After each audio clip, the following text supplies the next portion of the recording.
Number 1, इस्लाम की पहली फतह।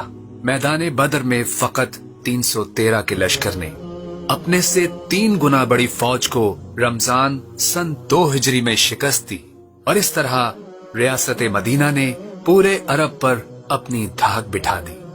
नंबर 2, स्पेन की फतह का आगाज।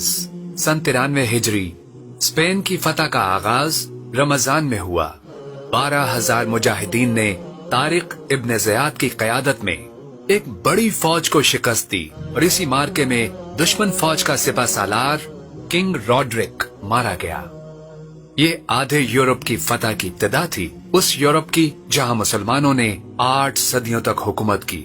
नंबर 3, ऐन जालूत में मंगोलों की शिकस्त।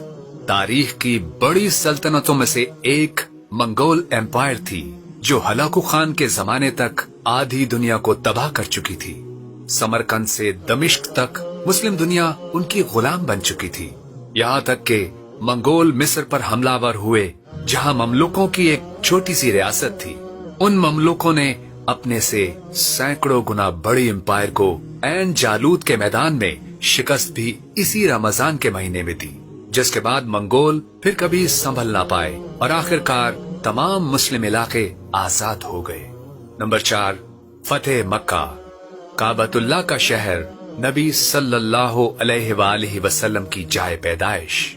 ऐसे फतह हुआ कि मदीने से एक अजीम लश्कर मुजाहिद आजम सल्लल्लाहु अलैहि वसल्लम की क़यादत में ऐन रमजानुल मुबारक में निकला और मक्का वालों को इससे मुकाबले की हिम्मत ना पड़ी। यूं बगैर खून खराबे के ऐसी फतह मिली जिसने इस्लाम के लिए पूरे अरब का दरवाजा खोल दिया। नंबर 5, तख्लीके पाकिस्तान। हिंदुओं और अंग्रेजों के खिलाफ मुसलमानों की तवील जद्दोजहद के नतीजे में रमजान ही में जदीद दौर की पहली इस्लामी रियासत आलमी नक्शे पर पाकिस्तान की शक्ल में नमूदार हुई। तो रमजानुल मुबारक जबान के चटखारों, लंबी नींदों और रोजा बहलाने का महीना नहीं, बल्कि अपने कंफर्ट जोन से निकलकर इस्लामी निजाम हुकूमत को कायम करने की जिद्दोजहद का महीना है।